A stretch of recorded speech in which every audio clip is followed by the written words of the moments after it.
We've got a necessary assumption question here, and in those cases, like I said before, there is still a gap. We're just giving the principle of generosity to the arguer and saying that they're not failing to consider something, they're just not bothering to explicitly state it. And so it's possible for the reasoning to be flawed, and we want to look at why there's a flaw, or why there's a gap at least, in order to deal with this argument and identify underlying assumptions. We've got an association between the goblin fern not being around and this L. rubellus being present. So whenever we don't have the fern, or at least there are many places where we have no fern and we have L. rubellus at the same time, occurring side by side.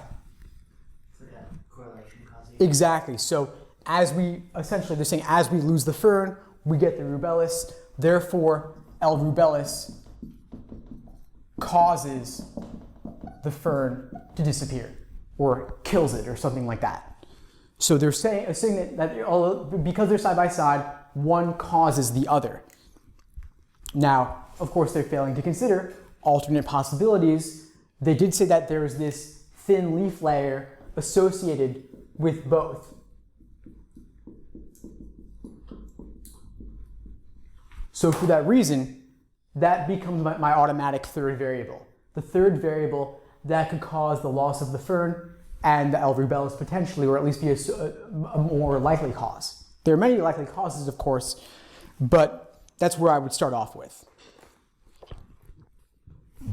And so I scan the choices looking for really anything that calls out this correlation causation argument and points out alternative causes or explanations for these two things occurring together.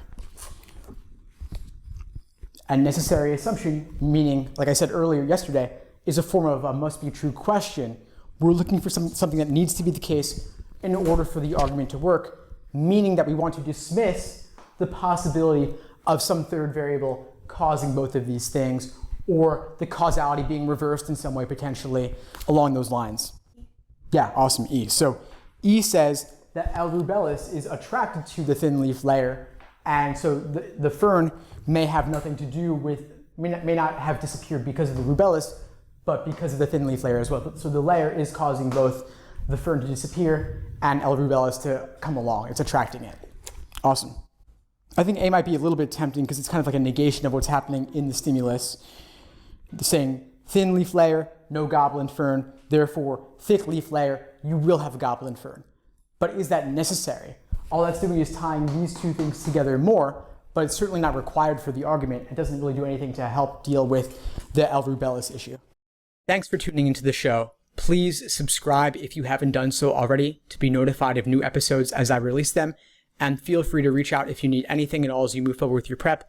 I'm happy to help however I can. In the meantime, I wish you all the best and take care.